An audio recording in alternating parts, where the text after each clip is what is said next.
So, dear brothers and sisters in the Dhamma, I think today's topic is encouraging to a certain extent to want to prove who's better, right? Well, this is quite a common nature of competitiveness, in our society. So when we look at betterment, we should always look at something more higher than what we think, commonly think. So the title said, are women better Buddhists? So firstly, I think we should look at the word Buddhist. What is a Buddhist? Right? In Malaysia, when they do the survey of how many Buddhists in Malaysia, do you know how many? The percentage is very high. Most people declare, most Chinese, they declare themselves as Buddhists.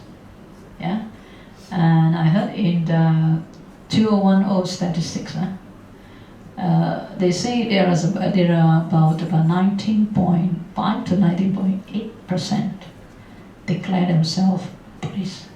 So that means in Malaysia we have about 5.4 or 5.6 Buddhists. But when you look around, do you see that many? Why? Commonly because when we are young, in our birth certificate, when we are asked, what is your religion? When you talk about religion, interestingly for Malaysian especially, we will tend to say we are Buddhist. I mean, looking at my own grown-up period when I was young, I also declare I'm a Buddhist. But what we have at home, especially the Chinese culture, but I think Sri Lankan from very young, when you say you're Buddhist, you mean it because you take refuge in the Triple Gem, then you observe 5 precepts. That is a basic. When I say we are Buddhist.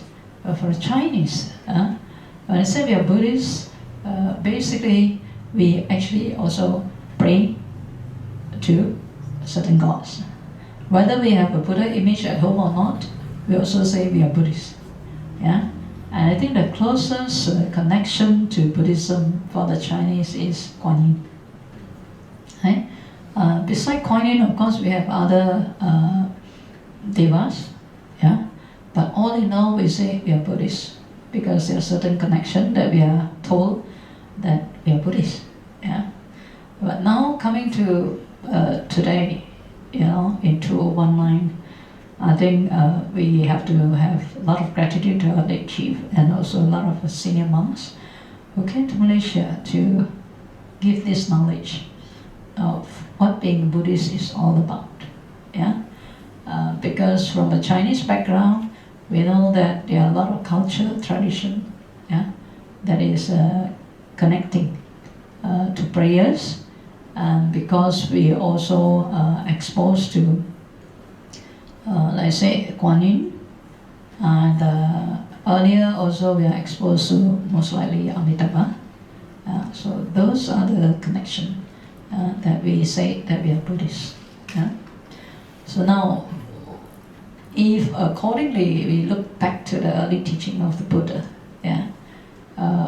most people, how they come to become the follower of the Buddha, at the time we say follower of the Buddha, is because after listening to the Buddha's teaching, and they get so inspired, they understood truth in certain perspective, certain level, and they start to declare, oh Lord, I'd like to be your disciple. Please accept me as your disciple. Those who want to go forth. But those who are not going forth, they will say, Lord, please accept me as your follower. From today onwards until I die, I will be your follower. So, as we know, the Buddha said, to follow him, of course, is not just to admire him. And the best is to follow the teaching, because it's that teaching that make him the Buddha. Right? So when you say we are Buddhists, number one is normally they take refuge in the Buddha. Number two, the Dhamma. Number three, the Sangha. So why take refuge in the Buddha?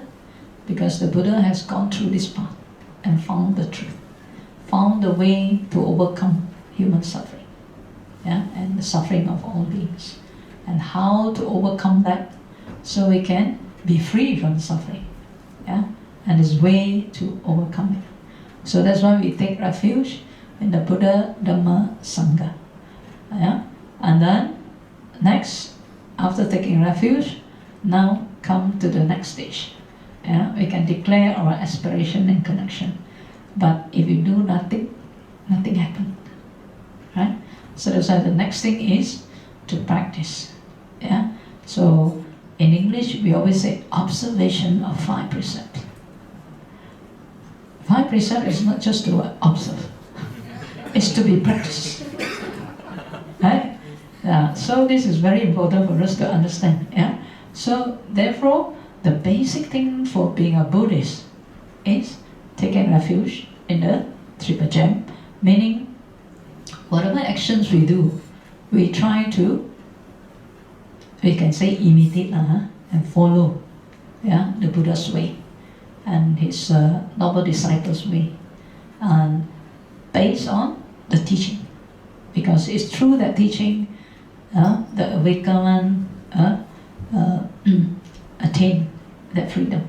It's through the teaching that all the noble Sangha was actually they were developed. Yeah? And through this teaching, we all also will be able to do so. So now today we call ourselves a Buddhist, right? So that is what it means to be a Buddhist, right?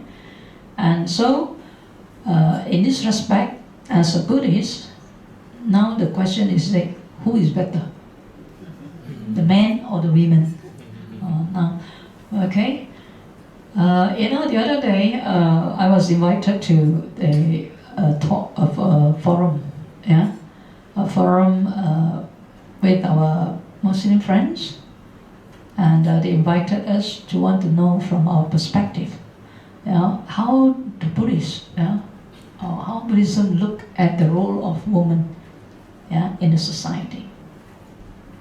And interestingly, when we open up to see, then we will see a very different perspective from those practitioners. Yeah, I think most of the time, because when they invite the lay people represented, and this time, since Sister Piling was busy, couldn't go, and Professor Ong also very busy, so they say, Aya, why don't you represent BMSM to go there? I said, okay, I go. And because of that, hardly, I think, when the poster that they print out,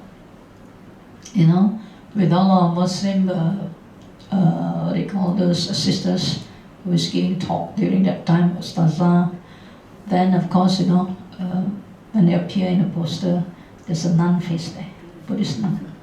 Yeah. So at the beginning, I think they were a bit concerned. Yeah. But then they move on to invite us still to move on with the forum. And at the beginning of the talk, I was just sharing with them. I say, the first thing, the role of woman in society, from Buddhist perspective, I say, the first thing I said, because we have to speak also Bahasa, our respect. So I said, the role of the woman, I think the first thing for the Buddha that, we learn from teaching is that Buddha focused a lot on, perbedaan insan, the development of the being, development of the being. The Buddha never said man or woman. Being, the development of the being. Then you talk about family, then you talk about community, the society, and then the country. So that is, I think, very key to the development. And secondly, I said, then after that, I also share with them, I said the second thing that the Buddha talked about is, the Buddha didn't talk about rights. Nowadays, modern time, we talk about human right, right? Women right, all the rights. Even animal also got right. Who gave them the right? Yeah. And then I say, when you talk about human right, we sometimes propagate about human right, but the same one who propagate the human right send bombs and wars to kill human. Is that right? So that's why I think the Buddha also from very beginning, from 2,600 years ago, have never talked about your right, my right. Because if you talk about right, it's always like, I am right, you are wrong. Right? And that is what it is. Yeah. So it's dangerous when you talk about right, because if I'm right, I'm sure you're wrong, right? So that is how we think. Yeah? And this is dangerous. I said, so that's why the Buddha actually gave us a very profound teaching. Profound way of how being can develop themselves. Yeah. Basically, the Buddha talks about, in the Sikalawada Sutta, the Buddha talks about your duty and responsibility. Yeah, I said, in the society, for the individual, we have a network of relationship, which is reciprocal. Yeah. So what are they? I said, the first thing is, we play many roles in our life. When we talk about relationship, the first thing we always think is our partner. That's all we think. Yeah. But what is this relationship? The Buddha talk about 6 kind of relationship, which is reciprocal. Means each of it has its own package of duty and responsibility. Yeah. And the first one is to the east, the Buddha talk about from our life, from very beginning of our life, the first relationship that we have is parents and children. Yeah, parents and children. Now, second, the Buddha talks about after you grow up very young, next you will go to school, right? Teachers and student. Next, when you grow up some more, and you find your partner, right? Husband and wife. Yeah. Then next, very important things in life also, your friends. Throughout your life, your friends. Yeah. And then next, you have your relationship with the monastic. Yeah, monastic and lay. And the other one is when you go to work. Yeah, between your employer and employee. So in these 6 relationships, we all have a different role to play. So mainly, number 1 is as parents to children. Yeah, what is our duty as women? Yeah. Also as a teacher, what is our duty? As a wife, what is our duty? And as a devotee, a lay devotee to the monastic, what is our duty? And as a worker, employee, what is our duty? But not only that, also on the other side, as a daughter to your parents, what is your duty? Then as a student, then as a friend, wife, then also as employer or. So those duties is very, very important, and the Buddha also has spelled out it very clearly. Yeah.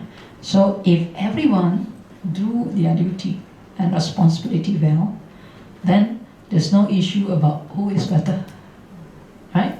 Everyone will get the best out of the service from each and everyone, right? So I think the most important thing that we need to know, like being a Buddhist, a female Buddhist, what is our duty and contribution that we can bring about the betterment of our family, of our society, even our Buddhist society, and also to the larger community.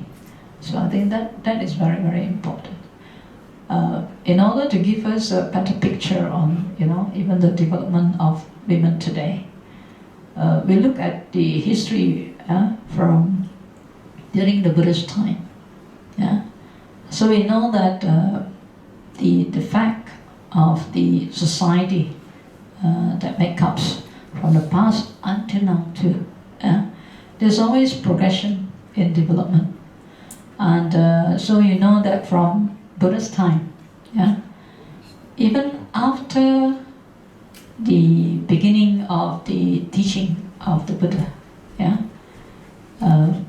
the Bhikkhuni Sangha was only developed after 5 years of the Dhamma.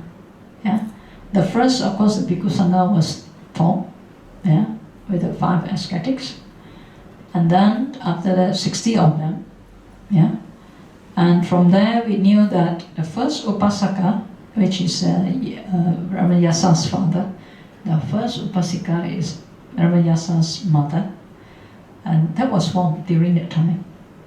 But it takes some time for the Bhikkhuni, what they call order to come up.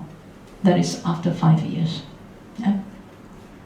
And we know that society at that time, the way they look at women, is very different because of the culture, tradition, the caste system, the way they look at gender. All have like their own belief system. So when you have a very thick belief system in something, it takes time to make changes. Right? So during that time, women are called to only have 2-finger wisdom. Women are perceived to only have 2-finger wisdom. In a way too. In the kitchen, when you cook rice, you take the rice or cook 2-finger. Right? 2-finger wisdom means you're very good at that. Right? So other than that means they are not into, whatever. What more about spirituality? And because of the caste system too, that women are dependent. At that time, the belief system is so. They are very dependent, meaning when they are young, they have to be protected by the father. When they become what they call adult, they have to be protected by husband. When they become old, they have to be protected by the son. So it means their life is perceived to be dependent. And if they are not protected by all this, they can become very vulnerable to others. So this is where, even for the women, from very young, they are already being cultured in that way. So for the women to come up, it takes a lot of courage. So that's why during the Buddha's time, when the Buddha started to preach and started to form Sangha, the Sangha, and the community of the noble disciples, and then later, of course, it was extended to all those who are interested to develop their mind and to aim for freedom. Then we can see the community of the women too started to learn. So when they started to learn the Dhamma, that time no education system like us. Got international school, private school, many kinds of home schools, and many, they don't have. The earlier exposure of education is to the Buddha Dhamma. So through that, then they gain the confidence. And who are they?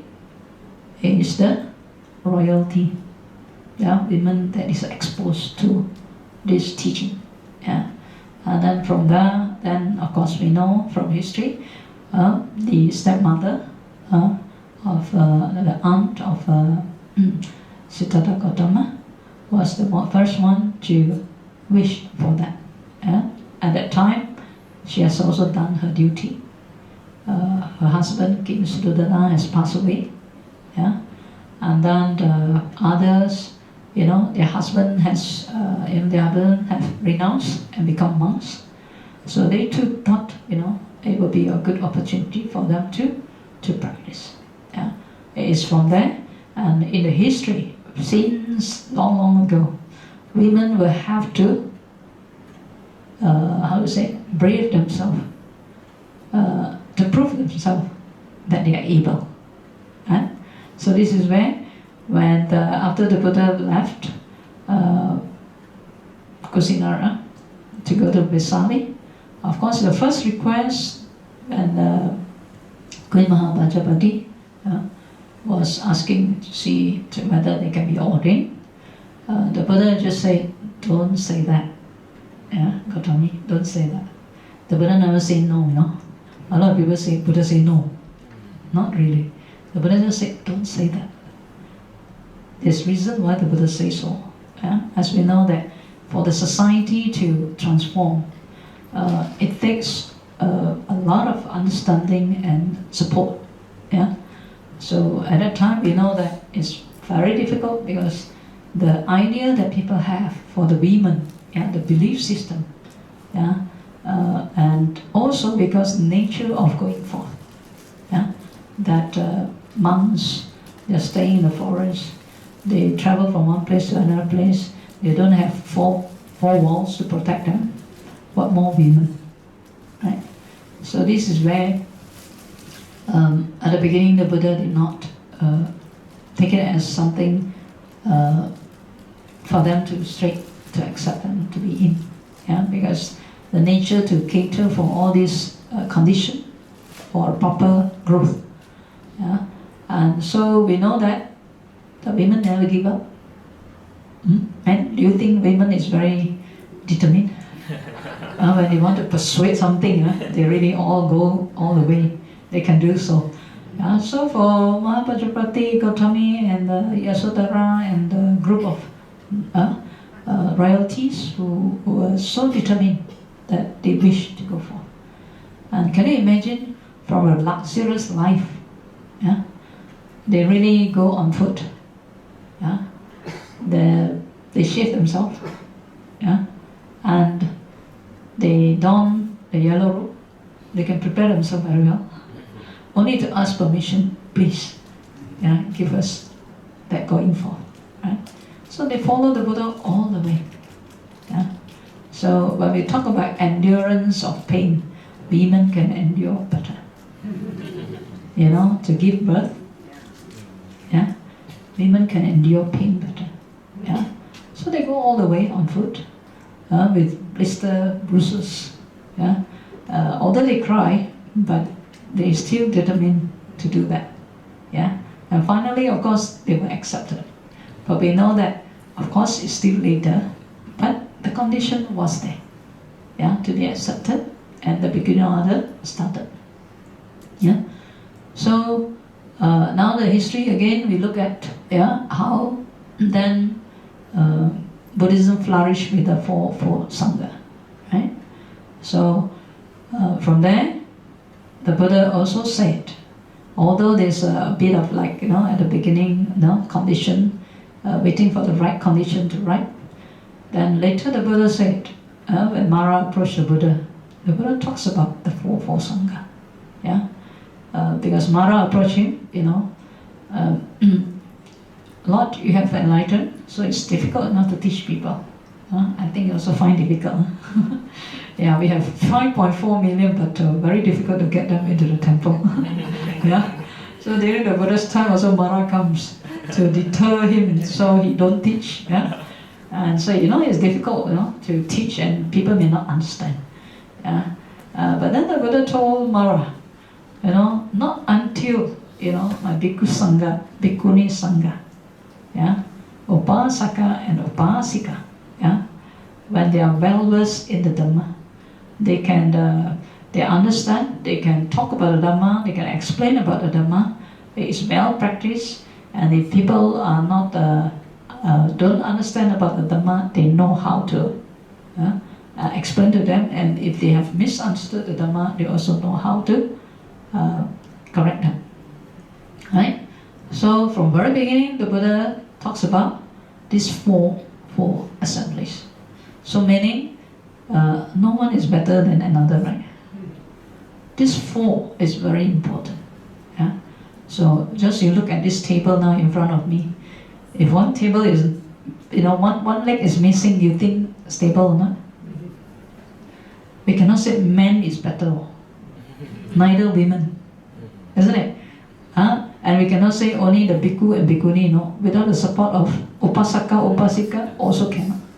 Only two legs, then it will be not really usable. So this is where we have to understand where the Buddha's approach come to. We are talking about the well-being, developing a being, a good being, a wholesome being, a pure being. And this is where we can lead the society, where this is where we can lead the Buddhists to a proper practice and being a real Buddhist. Yeah? And so in this sense, we see from the history, of course, we know that the development take place.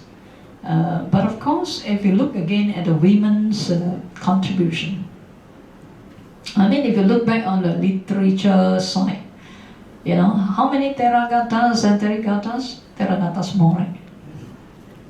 More Arahants monk, right? Yeah? So we don't compete. Because why? Those who practice only can attain that. It's not about women or men. Yeah? So we can see even from history, right? And why, when we look, we fast forward to now, let's look at Malaysia, okay? Do you think monks more than nuns? Yes, definitely. You know how many bhikkhunis in Malaysia so far now? We have about 6. 6 only. Yeah. Just, you know, coming up, yeah. And of course you see monks around, right? Many monks around, yeah.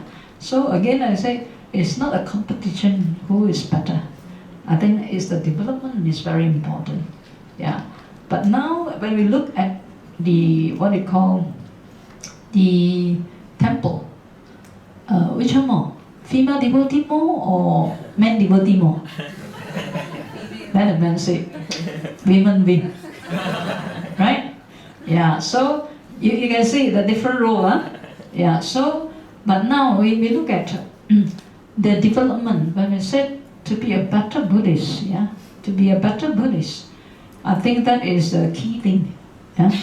Because when we were asked, you know, like I said, 5.4 million, but most of them, when I asked them, they said they are Buddhists. When I asked them, do you know Four Noble Truths? They look at you, stare at you. What is it? Noble Eightfold Path? Don't know.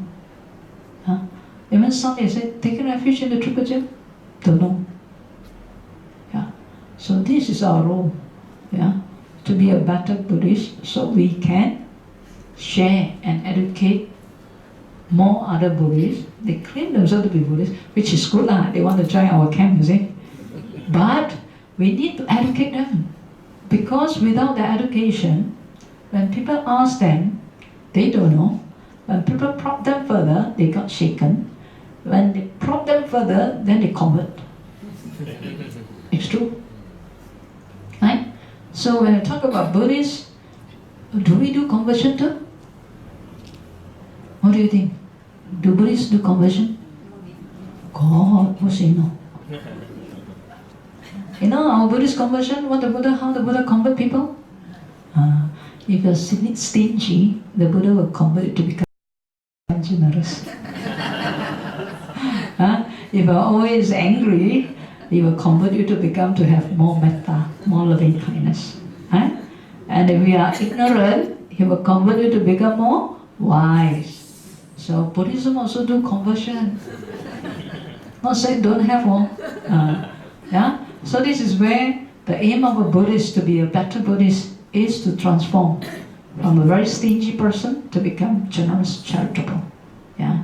And from having ill will, jealousy, anger, hatred, which can cause lots of problem to ourselves and to others, to be converted to become more humble, gentle, you know, loving, kind, you know, compassionate. Yeah? And also from ignorant to have wisdom. Yeah? So this is a very important thing that we have to have in mind. And in a way, for us to grow and to be a better Buddhist, we need to know what the Buddha actually taught us. Yeah? So that's why in comparison, actually, do you know that in Malaysia, the index for statistics, for the rest of the measurement, like for leadership and other things, of course, men still are leading the high posts, managers, CEOs and all those things. As for education, you'll be surprised. Women are surpassing in Malaysia. Yeah. Now, so you see, through education, only through education we can transform people. Yeah. Of course, worshipping is one part of the devotional part, but just worshipping we cannot transform. It's through education. This January I just went for a Bhikkhuni ordination, in support of the International Bhikkhuni ordination in Bukaya. And we met this Venerable Bhikkhu Bodhi. He was sharing us, how transformation can take place in none other than education, he said.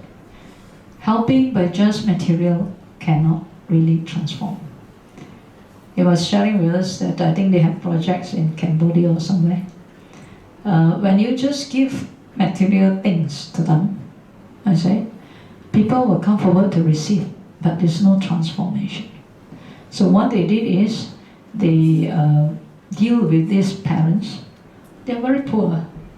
And if they can give their children for education, the deal is, they give their children to go to school, and they will be given some support, like rice and all those things for their livelihood. That is the exchange. Then the children go to school. So you say, after some years, maybe 10, 15 years, then he said, you can really see some transformation. Why? Now these children from this poor school start to become teachers, lawyers, engineers, doctors. Then they go back, they can transform the society. Because how much can we help material? After they take, that's it. They will come back for the material again. So it's only through education that transformation can take place. So now women today, as what we are here today, 2019, like I say, in Malaysia, we are talking about Malaysia, women now are surpassing men in education.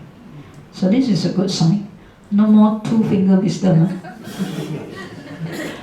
But having said so, we have to come back to the Buddha's teaching again. Look at ourselves. Yes, maybe in terms of paper, certificate, diplomas, degree, or postgraduate, we may be more. But we have to look back again.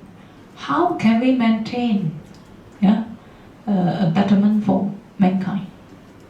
It is coming back to our reciprocal relationship. What is our role? What is our responsibility? If we don't play the right role and responsibility, society will be in chaos. Women are very, very important in nurturing human. If we have high education, but we forget this basic role, then we also contribute to the chaotic society. So that's why during the Buddha's time, when King Pasenadi was informed that Queen Malika gave birth to a baby girl, so he was not very happy. He was a bit upset. And then he was with the Buddha, and he asked the Buddha. Then the Buddha said, King, do you know that lady, a wife who is respectful of their mother-in-law and nurturing the son well is very great, because one day the son that he actually nurtured can become a great king.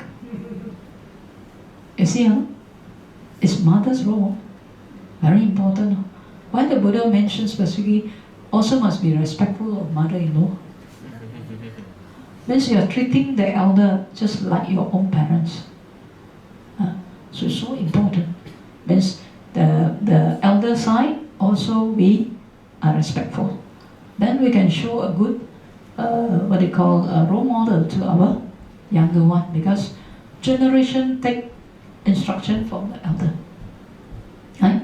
So these are the important roles that women is famous for nurturing. But if we play our role to nurture well, then we will find that society can be transformed. The being can be transformed. Yeah. So this education is to help us, because in the past we were kept in the dark. We don't know anything. Yeah. Just only take care of cooking. Yeah. Now we have extra knowledge to know how to nurture, how to do our best to bring them up. Yeah. And so we have to play this role very important in the first relationship as mother and child. Yeah. So of course, as a daughter, we also have our role to play to support our parents when they are old. Yeah. And also to help them in whatever way, and to understand them. Because why? When a person grow old in a family, if you have old elderly in your family, you can understand, that we call second childhood, right? Because when we are old, yes, everything start to slow down, deteriorate, and without good understanding, we may, whether intentionally or unintentionally, we may mistreat them. Yeah.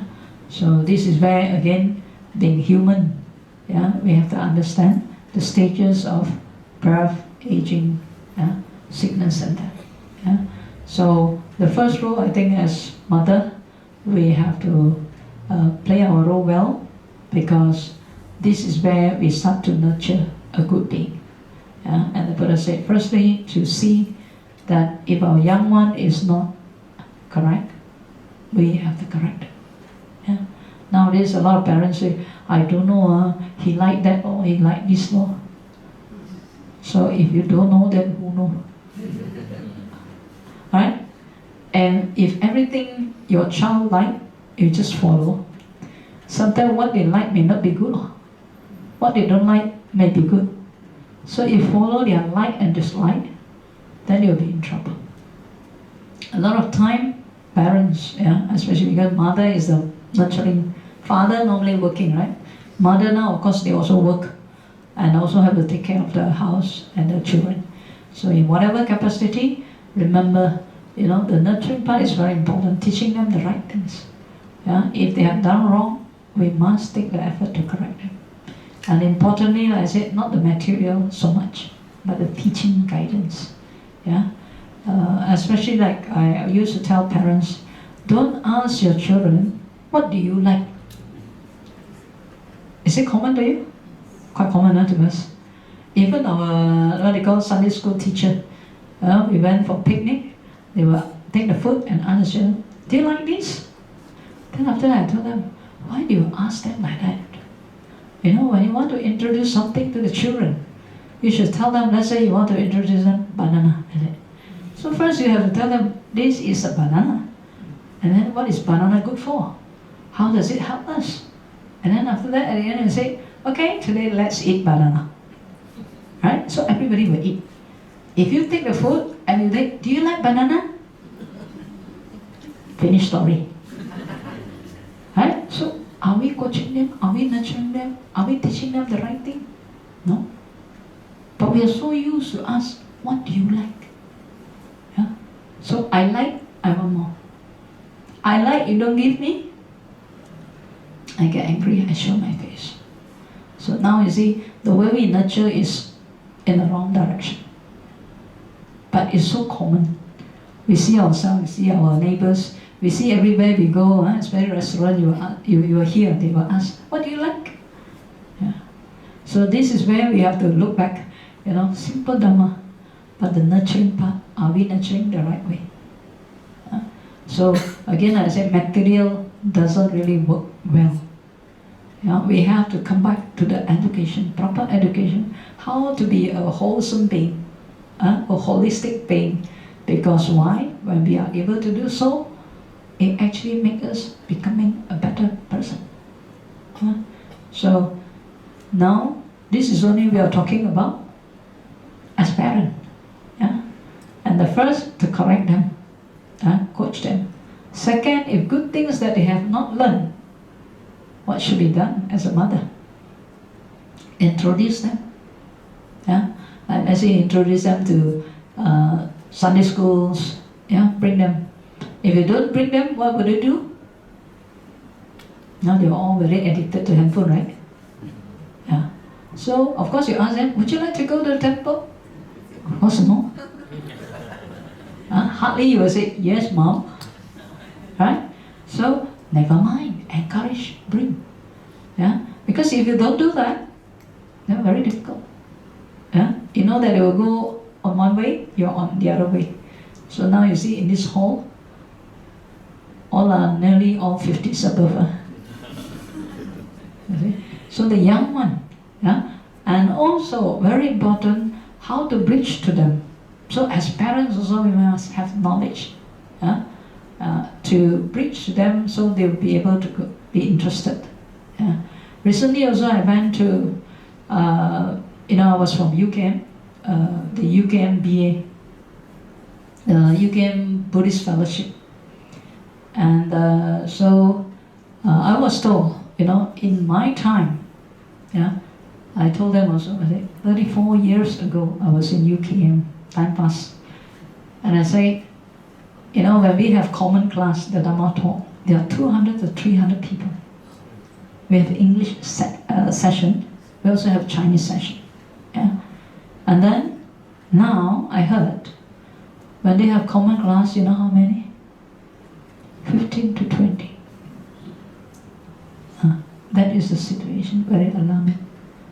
Yeah, so that day they say, oh yeah, can you all come up, Bangun Buddhi? Okay, I say I go and support. Yeah, so I went there also, but I was amazed by how they use technology, very advanced. Yeah, and they are also trying, some of them who are very into Dhamma, they are also trying to encourage people to come to the Dhamma. Yeah, and I heard because there's a change. When we are doing training for education, we have to couple with certain techniques that helps them to grow. Because you have to see audience. Like the Buddha always, when he talk to different levels of audience, he will talk different stage of Dhamma that it can embrace. So if to this group of people who are learning, let's say your children also, or in this aspect, is all the undergraduates. And so they go into very serious stuff, like sutta study, meditation, which is good, but not reaching to the majority. Like people say, when you have this hierarchy of development, the basic one, everybody will be the majority. Then from there, you start to build up. Yeah. But if you try to use the pyramid from the top, then you'll find you shrink, and at the end, we're missing. So you see, our Buddhist approach also is very important. Yeah. So after the Bangun Bodhi, I also share with them. I say, you all remind me of 34 years ago. I also stood on the stage. I was a dancer for Bangun Bodhi, and we are so famous, Dong Huang, until we go and perform in MCA Hall. We go and perform in this Tian Hao Temple. And I was also a dancer in the Bangun Bodhi. Yeah? So by the fact they see, I was a dancer, now I'm a nun, you see. I mean, nothing wrong with that, right? Because that time I was, learning from university, and I love to sing hymn song. Because it rhymes with us. When you sing, the meaning of the song is important. The lyrics is important. So we are using the means to help to bridge. So if you take away of that, then sometimes it becomes very serious stuff. Which, yes, is good, but not many people can be serious yet. So you have to provide different platform for growth. So that is also very important. So like being Buddhist, it doesn't mean we have to be very serious Buddhist. When people see us, cannot smile. I said, that's not Buddhism, come on. Buddha should be a happy one, you see. Where did you see a Buddha image which is like, not smiling? It's always serene, smiling. Yeah, so this is how we should develop. Yeah. So even to teach or to bring Buddhism to others, we also need to have different platform for them to come in. So that's why I told the president for the fellowship, I said, you are doing good now. The way I look at the Bangun Bodhi, the message, the Dhamma through drama. But they package it in such a good way, the message, And at the end of the show, they invite them and say, would you like to join us? You know, of course, out of the unintentionally planted seed, the audience was so, like, you know, amazed with the teaching through the drama, and they were so into the teaching. And they say, yes, we will join you. Yeah. So you see, you have to use the different means to bring about the Dhamma in them, to plant the seed. Yeah. So these are also Dhamma, but using different means. Yeah.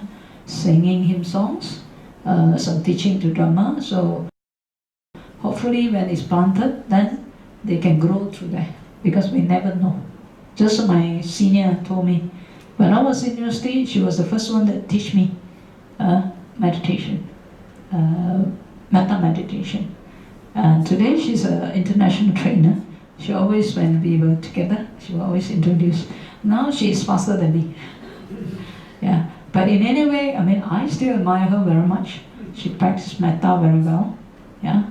She's a teacher and then later become trainer. Yeah. So all these we can help to bring about.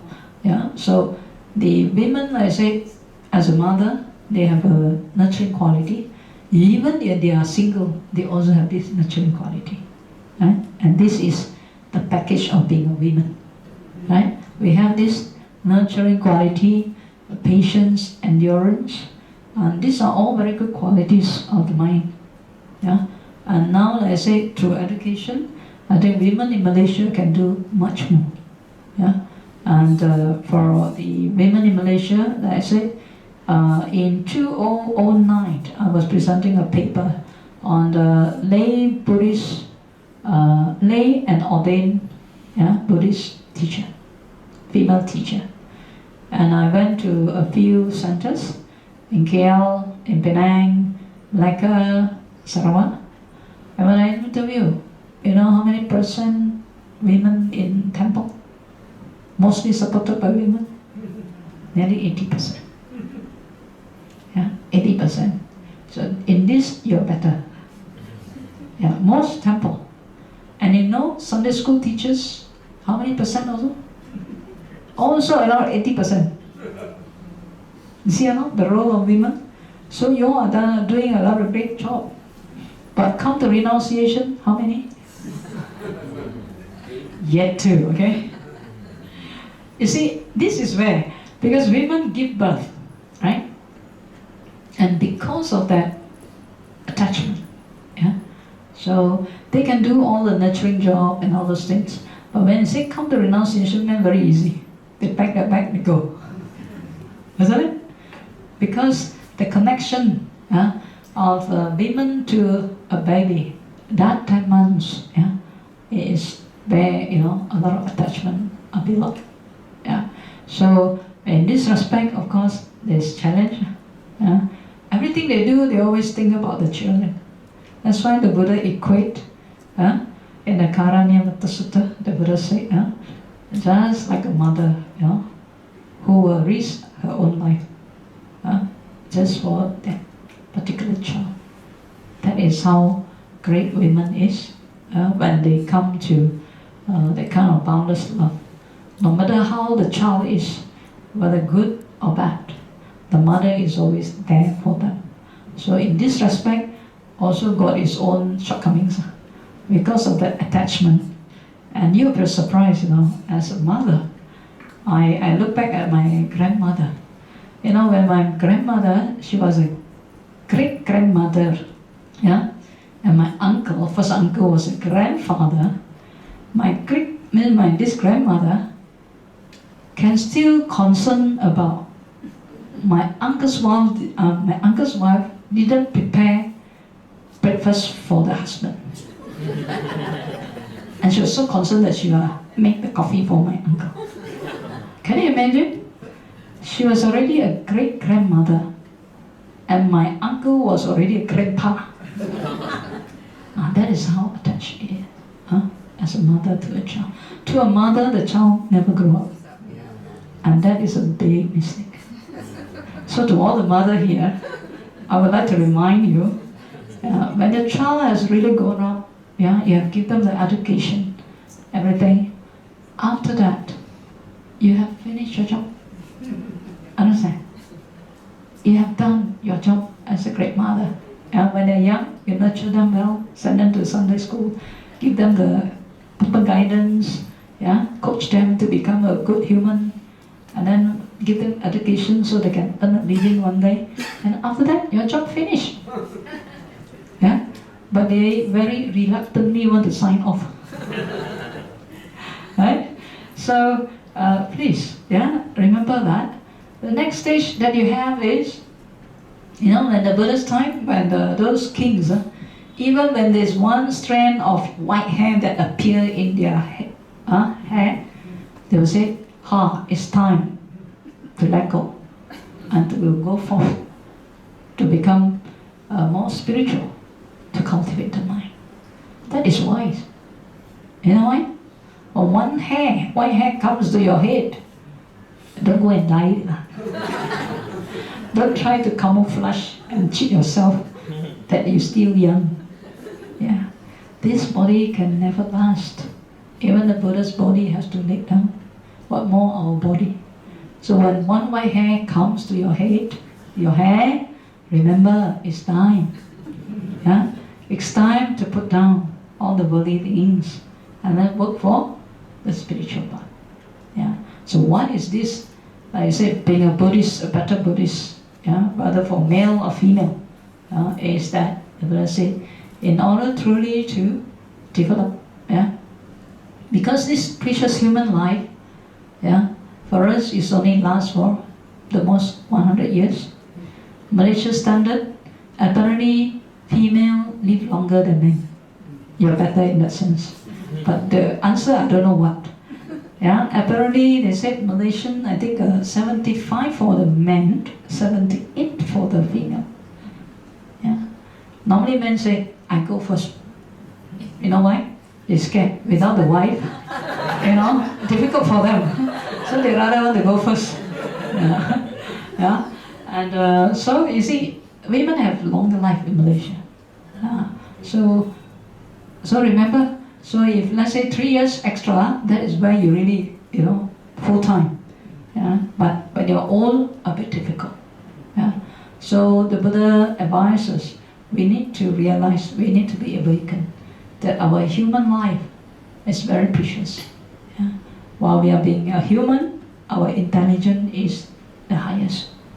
And whether we are using this intelligence for higher wisdom, for enlightenment, is your choice. But if you don't make that choice, so sorry, we do not know when we will have this human mind again, human body. Right?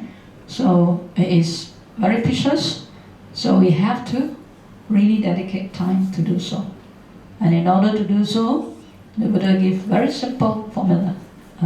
I say, Dana, Sila, Bhavana. Dana, Sila, Bhavana.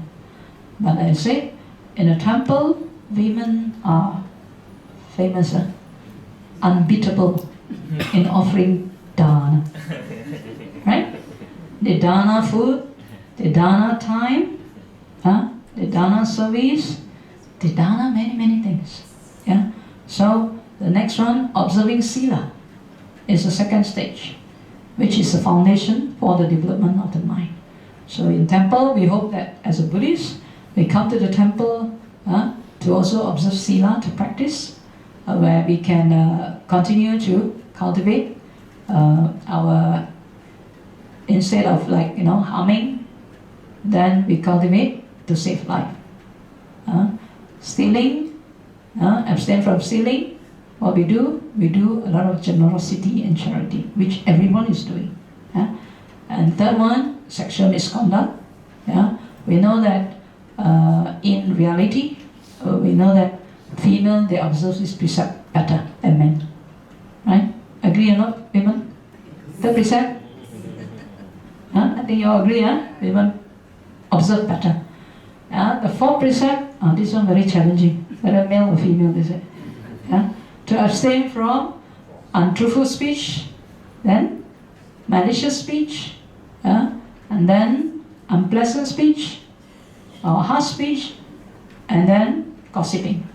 but women are very famous for gossiping. So we got to be better than that. Yeah, talk beneficially. Yeah, talk beneficially. And especially now with the handphones, it's even more dangerous. Right? Whether true or untrue, just one button. Yeah, so we have to screen through all this. Yeah? So these are areas or aspects that we can learn and understand, and whatever is wholesome, we do more. Unwholesome, we cut down. Right? So talk more beneficially, more pleasantly, then brings harmony and also truthfully. Right? The last part, I think also women do better. What do you call? Not taking drugs, abstain from taking drugs, intoxicants, or the alcohol. But that being so, we also see that there are rise of women who smoke, who drink. So because of the influence, but hopefully still women are still better in this. So hopefully to keep the mind clear and more developed, we should do more meditation. So dana, sila, bhavana. But we can see a lot of Buddhists are missing on the bhavana aspects. Right? So the Buddha said the path that leads us to ultimate happiness and freedom is the Noble Eightfold Path. And out of these 8, which is right view, right thought, right speech, right action, right livelihood, then right effort, right mindfulness, and right concentration. Out of these 8, 3 are under the sila, right speech, right action, right livelihood. The other 5 is all talking about the mind. But very few people touch this area. Very few Buddhists touch this area. Just as we said, where's a lot of people are not here? A lot, 10,000. Right? Then when you come to Dhamma talk, 1%. Come to meditation, 0.1%. You see, But the actual Buddha Dhamma, being a Buddhist, is actually what is the main goal. The main goal, the Buddha says, is none other than Nibbana. Because without that, we will go through samsara. So just look around us every day. What do you hear? What do you see? You see suffering? Hear suffering around? Every day. If not the politician fighting, then house, then neighbors, friends, employer, employees, all this, a lot of suffering. Somebody die, somebody accident, somebody sick. Every day around you, do you hear that? But have these awakened us? So that's why the Buddha is only interested to teach us, to let us know. Look around you. What do we go through? Within us, what do we go through? Are we happy? Do you feel very free? Or do you feel something is missing? So if we have not found that peace within us, this is where the cultivation of the mind is important. So important in a way that we have to realize even how do we cultivate, also very important. The attitude of learning and practicing. So as the Buddha told that, of all people that come to, let's say, to temple to listen to Dhamma talk, you ask yourself, how many will remember? Which one more? The one that remember or don't remember? And the Buddha asked Buddha, the one that remember, how many? Which one more again? The one that remember, how many put it into practice? Which one more? And the one that put it into practice, which one more again? The one that will gain, the Buddha said, will gain the first jhana, right samadhi. Then, of all will gain first jhana, which one more again? How many will gain the second jhana? Again, of all the one that gain second jhana, how many will gain third jhana? Then fourth jhana. Then the ultimate understanding the insight and liberation. So this again is the attitude of being a Buddhist. Yeah? And so when we heard about the Dhamma, it is good, but do we remember? If we don't remember, how are we going to practice? So this is very important. And the culture that we have today is we don't want to remember. We are not trained to remember. Right? Because why? No machine can remember for us. So our mind become redundant. Yeah? We try with the young children, very interesting. We try with the young children. When they teach young children, especially when they're in primary, early primary, their mind are so good in absorbing things. We try out, don't want to give them paper reading. Just like in the old days, you learn from a teacher, teacher recite, you recite, teacher recite, you recite. But after that, you can remember. Yeah? So we try with them. We recite, then the children recite. So I recite, then they recite. I recite, then they recite. Then repeat, repeat, repeat. Then after that, they can remember. No paper, nothing, but listening. So in the past, we say, by hearing. Now our hearing capacity is near zero. We don't even have patience to listen to another. Isn't it? Even people talk to someone, you see, nowadays, when people talk to someone, they don't even look at them. Right? So you got to check yourself, are you one of them? Right? So this is where, we have lost all the important essence of learning, the attitude, the culture of practicing. So when we don't have this, then we will see that less and less people practice. So what can we do? So it has to start with ourselves. Like the Buddha said, it's the development of the being. And whatever we do, it's not about who is better, but check, are we learning better? Are we practicing better? Are we realizing better? The Dhamma, the profound way to liberation.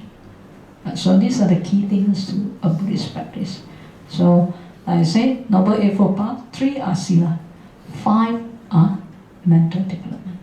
This is very lacking in the Buddhist society. So we hope that it's good to start somewhere. And now even in Arya Vihara, we try to start, we give a free workshop on mindfulness, like children mindfulness workshop. Yeah? And we purposely make it in a focus group, like 20 over packs. We can see that parents are quite responsive, to sign up for this kind of program, like teens mindfulness workshop. So we hope that to this initiative we can help to help the children and the teens or even adults to help themselves, to look within their own mind so they can correct themselves. Because no one can help us unless we want to help ourselves. So again, like I said, being a Buddhist, we have to know what the Buddha taught and how we can help ourselves to improve those qualities that is helpful in our life, and also not for this life, and for the next, if we didn't finish it. And of course, ultimately, the goal is to be free. Because everyone wants to be happy, and everyone wants to be free. So it doesn't mean externally, but internally. Because externally, sometimes you say, I don't have time to meditate. And you think that externally there are so many things that engage you that you cannot do so. But when you come for a retreat, then you start to know that not because external problem, it's internally you're in chaos. The mind just couldn't stop thinking. And this is where, now where does the problem come from? Not external. Internally we are not at ease. Internally we don't feel secure. This is where that we have to look out. So if we keep looking outside, we can never find the truth. So you have to spend time to look within. A lot of times we always mistaken that things come from outside. But how can you see? You see things, you think it's from all outside things. But what sees? Your retina, right? It's inside you. Who hears? Your ear, right? It's inside you. That is how you perceive. Not the external thing, but internally. Yeah? That's why the Buddha said, this is the world. This make up your world. Yeah? Without eye, you will have 1/6 that is cut off. Yeah? The world that makes you. Yeah? And the understanding. But the world comes from within. So we have to work from within. Yeah? And when we understand the way, then we'll be able to become a better Buddhist, whether for men or for women. Alright? So I think I've covered what I'd like to say. And of course, I say we have certain qualities of the woman which is good, which is better than men. Then there are other qualities that the men have which women do not have. They're better. Right? But in reality, to what we call different group, in a monastery, we see that men are more than women, bhikkhus are more than bhikkhunis. And for the upasaka and upasika are more than upasaka. Yeah? So they complement each other. And this fourfold sangha is important to continue to bring forth the Buddha Dhamma for more and more Buddhists to be practicing on the path. Because when they are practicing on the path, they will bring a lot of harmony, peace, and progress for the people and for the world. Alright? So thank you very much for your attention. So you have any questions? Questions, brothers and sisters? We invite questions from everybody.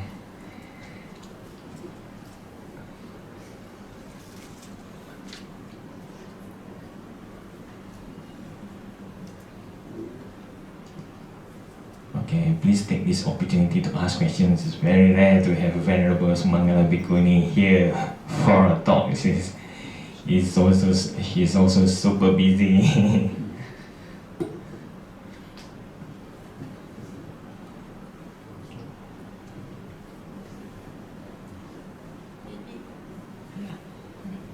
Maybe I would like to make a comment about what Venerable said, that we are supposed to be a Buddhist, but the understanding of Buddhism is zero at a certain stage of our lives. I just want to share my own experience. I was born, so-called Buddhist. We just like jousting, every morning, 5 places, King God and Heavenly God and all that, ancestors and all. So we never had an image of Buddha or Panin in our home until I finished Form 5. So I still call myself Buddhist, without understanding anything. Then when I was working, there was one shop which displayed some Buddhist books, free distribution. And among them were little booklets of our late chief. And I used to pick up his, because it's easier to read. You can read it anywhere. So I read it on the bus on my way to work. And that had already planted some seeds already, and I read a little bit. But what pushed me very fast into Buddhism was, one day one Malay girl, I think she's either doing a survey without any written thing. Maybe a Islamist student somewhere. So she says, what religion do you belong to? I very proudly say I'm a Buddhist. Then she says, can you tell me a little bit about Buddhism? Wow, I thought to myself, and I looked at the sky for some answers, maybe some written words in the sky. And I say, Buddhism is, and then I know here and there, and I couldn't tell her what is Buddhism. And that made me very, very shy. I think that was even before I read the little booklets, because too long ago. And so I quickly picked up the information and read about it. And then and then someone gave me a book on a late chief's book, What Buddhists Believe. And I said, good, I must read this book before this lady asked me. So I put it on my shelf in my office, and said one day I need to read it. And it sat on my shelf until I retired. And I never read it. And I never met the late chief, Unfortunately, the condition was not there to lead me, because I didn't know where the Buddhist centers are. Nobody shared with me where. And then, if there's some Vesak, I just walked into Buddhist Mahavihara, and everybody, either they chanted in Pali, which I didn't understand what the language it was. So I walked in and out, of Buddhist Mahavihara for many years. Just saw the Vesak day, the floats and all that, and I left. Didn't manage to talk to anybody. So when I retired and had more time, I wanted to find out where the Buddhist centers are and to learn a little bit of Buddhism. Then I didn't know where also. So a friend said, why do you go to Buddhist Jail Fellowship? I said, where is it? She said, it's in section 19. I said, in Sea Park, so very near. I said, oh good, I must go there and see what it's about. So then I took a basic course in Buddhism. Then they had an intermediate course, which I took. Then after that, they say, oh, we have a Dhamma speakers course. Do you want to join? I said, what? I only intermediate course. How do I become a Dhamma speaker? I cannot know. They said, never mind, you can still teach little children. So I thought, yeah, maybe I can get away with it, teaching children. Simple, ma. So I said, okay. So then only and then met the late chief also. Before that, I met the late chief, very strange, as one of the forum speakers in the forum. And we were among the speakers. I was on HIV/AIDS. So I met the late chief. I didn't know who he was, but I just paid respect. And that was first time. And Dhamma speakers course, the late chief was the one who presented me all the Dhamma books to read. Second time. That's very strange. So then someone tricked me to doing the master's program in Buddhism. I didn't know what course it was. They said, oh, we have a very good speaker, Brother Yong Song Kong. He's a very good speaker. I said, okay, let me listen what he says. And I didn't know it was a course by itself. And I was so impressed by him. Then later on, it was Brother Tan Ho Soon, another speaker. Then he said, you have already done Brother Yong's course. Why don't you do the assignment? He has got assignment. I said, what? Then talk also to assignment one. Yeah. So I did the assignment. It's very easy. It's just very easy to pass on. 50% get passed already. So I also did that. And after that, he actually got an exam, for that paper. Why don't you do the exam? No way. I said, I'm already enough with studies. I don't want. I'm not on paper chase. I just want to learn about Buddhism. So, it's very easy. The passing mark also about 50% only. Then out of curiosity, I took it right now. So, and then I had to pay 600 ringgit for one paper. So I said, okay, 600 is all right. Because I got pension and retirement. So I paid every paper. Then it led to 13 papers. I didn't even know there were so many papers. So 13 papers. I said, you don't have to pay the 600 ringgit if you get 80% pass mark. Bhikkhuni Sumangala was among the students that we studied together. She had, classes in the house to coach us how to do better in the exam. So I am very thankful for those opportunity. So then some papers I got about 80% mark, which I can claim back half the 50% off the payment. But I really didn't I don't want to get back the 50%. Paid in full. So I'm very glad that in 5 years, it's a part-time course, so under IBC in the college. So I got that bit, passing the certificate. So actually, you see a lot from don't know to somewhere. And I think if you look at around, our Buddhist approach is always a self-initiative. Yeah. But I think maybe we can play a more proactive role. Because I observe around, for example, when we are a bit shy to approach people, to introduce people to good things. You think so or not, Buddhists? We're a bit shy. And I see other people when they have great faith, because they understand, they were conditioned to have that faith, you know. And when faith arises, you will talk very confidently to others that, hey, this is the path, you know.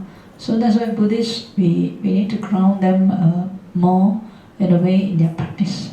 Yeah? And what we do also in area is that because after observing sometimes, it's true what Barbara mentioned, you know. Pali is a very, very good language and very soothing, even when chanting, very healing, very meditative. But for a lot of Chinese, now the way I observe them, they go into more on the Chinese script because, you know why? The language. Do you know I'm from a Malay school? Now I got to teach meditation in Chinese. I learned to speak now. How it started, I was like, you know, amazed because the Kelantan Metarama invited me last year to conduct a retreat 4 days, 3 nights there. So they draft what they call some information to make a poster. So when they sent to my sister, my kapia, so I just briefly look at date, time, whatever. Okay, correct. That's it. Because some portion is like not snapped there. Then when the poster came out, I started to realize, you know what they write?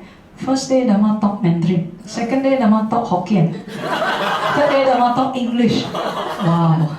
So I said, since when Reverend know how to talk Dhamma talk in Mandarin and Hokkien? But anyway, the poster was out. You know?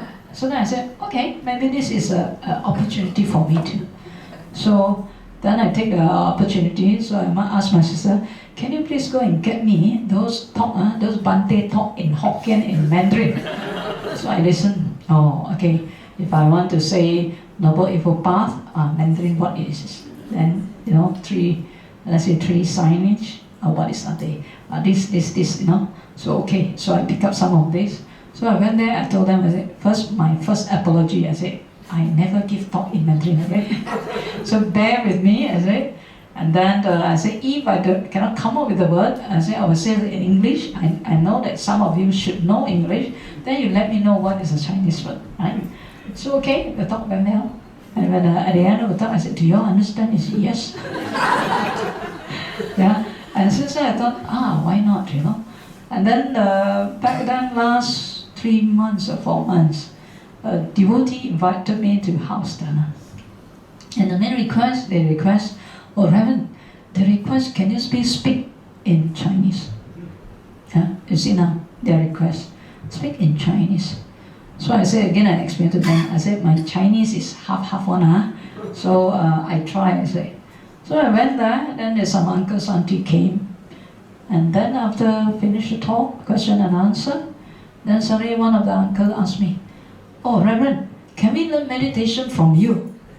I said, can, if you can bring a few persons, you form a group, you come, then okay, I will try to teach, but in Chinese. So I said, you know, you have audience, but no teacher. So the teacher have to also learn. So I said, okay. I said, you all come, you bring up people, come. So there are about 8 or 10 of them. So sometimes there are 12, 14. You know? So start somewhere. People are interested to learn. So if we say no, that's it. Yeah, less and less Buddhist. Yeah. So I said, okay. So sometimes I talk Mandarin a bit. I plus a bit of Hokkien, then I plus a bit of English. And also learn from them some new Mandarin words. And nowadays I say, wow, Reverend, you have progressed a lot, your Mandarin. You know, because day by day, you talk to them and then, you know, they start to also get the idea and, you know. So you can see they are very appreciative. So you see there's a trend of, so that's why when we chant Pali, now I still teach them chanting, recite Pali, they recite Pali, then they read the English word, the Mandarin version by themselves, because I don't know how to read. So they will read the Chinese, so they will understand what they are reciting. So this is where we have to analyze, we have to observe, you know, our approach. Because if we don't change our approach, yeah, sooner or later, we'll lost them. Because why? They couldn't understand. Once a person don't understand, they cannot embrace because they don't know what you're doing. Right? Now even if like for our Dharma talk, sometimes I ask a devotee who knows Chinese English, I say, can you summarize 5 minutes? Yeah, so some announcement also we'll do dual language. English, then speak a bit of Chinese. Yeah, because sometimes some in a group, they may not be the majority yet, but the minority may be loud. But if we don't address them accordingly, then they won't come. Yeah. So these are the areas that we have to also look into for the Buddhists to grow. Because now, why others like the English side, because they are all a bit more westernized. So the tendency is, they will go to other group. The Chinese one, they are very Chinese now. Yeah, I mean, in our society now. In university, I say, the English group died off. Even Chinese group, very small population. If you cater for just very serious stuff, you don't preach, you lose them again. Yeah, so these are the areas I think we all have to also take consideration to propagate the Dhamma. Yeah. So different changes. Like this Vesak, we are also going to celebrate our Vesak, open to public. And one of the ideas that I have is, of course, to educate the public. We Buddhists also have a rich teaching. Yeah, most of the time when I show them the Tipitaka or the Sutta, they say, wow. So that's it. That's why Buddhists never carry their Bible. Others only got one book, right? We have just only Sutta. They talk about the 4 translated by Bhikkhu Bodhi, and the 15 volumes of the Khuddaka Nikaya. Yeah. I said, but we have to stress them. The Buddha actually have taught us, and we have rich teaching in every aspect of your life. They can make good use for a happy and progressive life. Yeah? So this is one part that we want to teach them, guide them. Of course, then you can tell them, you can check with internet, but at least they have an idea. Yeah? And then the next thing is for us to also introduce and let them know. Because a lot of time they don't know where to get help, but they got problem. Buddhists. Then at the end they go to other religion. Because what? They don't know.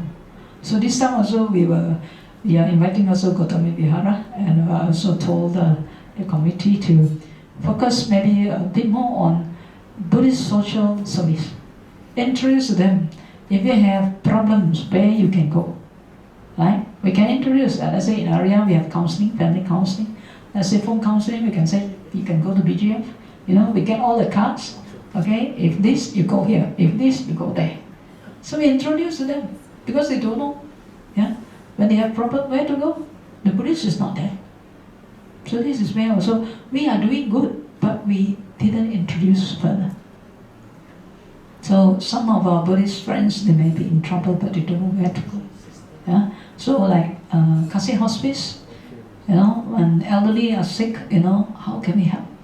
Yeah, so it was very helpful. I mean, Kasi Hospice, sometimes difficulty comes, and at least they get the service of, doctor coming to the home to visit, especially those terminally ill. So I think we have all this. If you want to get married, also can. Go to Subang or go to BME to register. We should introduce, because they don't know. They thought we are only paper sheet. Isn't it? The perception, we have to change the perception. How?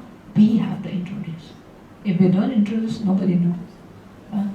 They always think, Buddhists, especially with Theravada, they always say very focused on yourself. So that's why sometimes they label us very selfish. Which we are not, right? But how come they perceive that way? Yeah, so then we have to change. We have to bring back, what truly the Buddha has actually, our compassion for many. Yeah, that's how I think the approach that we can bring forward to others. And then the learning activity, Dhamma activity, that when we say reach out, what we are reaching out. We also have to be very focused. Yeah, so very focused on one of the charity that we are bringing up. So I think all these services are very important because it touches people's life. It is when you touch their life, that's how they will feel the faith will build up.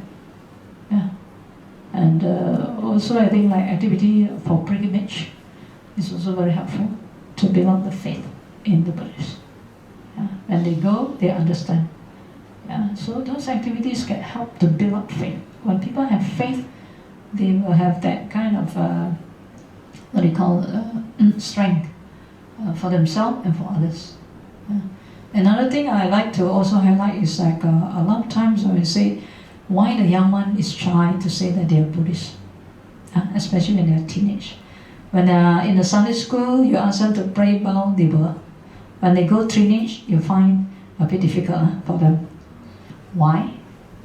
Because now their reasoning, the brain for reasoning is green. So now they reason, why should I bow? Because we also never teach them. We think, go in the shop, bow, bow. Only we teach them, bow. Why? We never teach them. Who is the Buddha? Yeah. And why we should bow to the Buddha? And that is an image of Buddha, the representative. Yeah. Because sometimes they are bombarded with, Buddhists are praying to the, they say idol worship. Isn't it? You hear so much? Yeah. But we have to educate our young ones. In one of the youth camp also, in Telok Intan, they invited me to go there first year. They were a bit worried because they give me a few sessions which they have not for in the past years. They try to want to bring the Dhamma back instead of just fun thing in the youth camp. So that year I went, and so I started to share with them. I said, let's look at who the Buddha is. And then when I talk to them, I say, do you also get this kind of statement from friends? And I say, you see, many of them were not their head. And then I ask them, I say, which religion don't have object? A lot of us also as adults, we don't know. I said, now look at, I said, Hindus got a lot of objects, image or not? They say, yes. Buddhists? Yes. They say, Christian?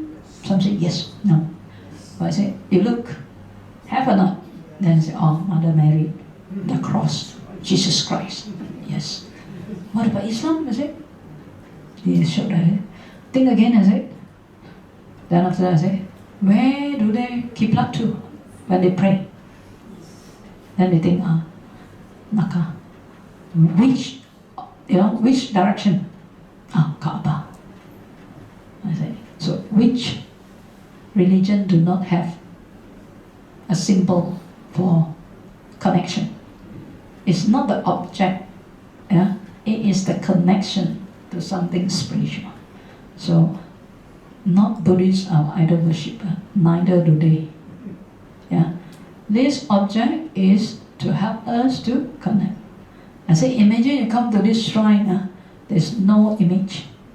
So you look around, it looks like a house also. Right? But you put one image there, different. You come in also have to be more spiritual. Yeah? And automatically you put your hands together, you go and pay respect. Why? Because you connect to something spiritual. Yeah? The idea of the spirituality. So it's not only Buddhists, I say, all the religions have. So we have to educate our children well so that they understand. So when they do it, they don't feel that why we should do it, others also never do it. And then because they are also bombarded with all these kind of statements, then they ask their parents also don't know how to answer. Yeah? We Buddhists, we pray lah. I say, so that's why we say Buddhists, we go to the temple, we come and say bye-bye, bye-bye in Chinese, we say bye-bye like that, then after that, bye-bye. Isn't it? They come in bye-bye, very rush, they will go off bye-bye. So that should not be the way. So as Buddhists, we come to the temple, not only we bye-bye, but listen. Because through the listening, then only we can make changes and progress. Through the understanding, then only wisdom can arise. Then when we are confident, we know what it is, then our children or whoever that in our house, they will be able to learn from us. Because why? We become the role model of a good Buddhist. Yeah? And this is very important. And especially those who are very inclined in meditation, I always tell them, after the retreat, don't go back and try to say to them, you don't do this, you do this. Then your family people, they will start to say, wow, this one after retreat come back, worse. No more smiling and more understanding. And you say you're Buddhist and you go for retreat and how good it is, come back, they say become worse. So I said, you need to debrief. When they go back, this is home. What the Buddha taught us. Yeah? Loving kindness. You go back, more smiling. Yeah? So the attitude even of meditation, sometimes people get wrong. Yeah? Because they thought, meditation, you must get something also. Actually, meditation is about what? I said, the word meditation, I say, is loosely used now. Yeah? I say, you go there and sit and think about, is that meditation? No. You go there and then you sit, you sleep. Is that meditation? No. That's why I said the Buddha never used the word meditation. He said, bhavana. Bhavana means what? Development of the mind. You may be sitting there quietly, but your mind is at peace, developing purity to the utmost, that you understand what the body and mind is all about and how you can be in charge, be master of your life. That is bhavana. Not sitting down and sleeping or sitting down and thinking a lot. Right? And not going for meditation to get this and get that. Then go nowhere. Right? So after retreat, you should be going back, more smiling, more understanding. Then the next time you say, I'm going for retreat. Your husband or children say, yes, yes, go, go, go. Because coming back become better, more understanding. Not more scolding, Yeah. So you see, Buddhists, we have a lot of misunderstanding and misperception. So this is where it's so important. Yeah. So important for us to have the right understanding, proper guidance, and then be a role model to others. Alright? Thank you. Okay, my sisters, sorry, due to the time constraints,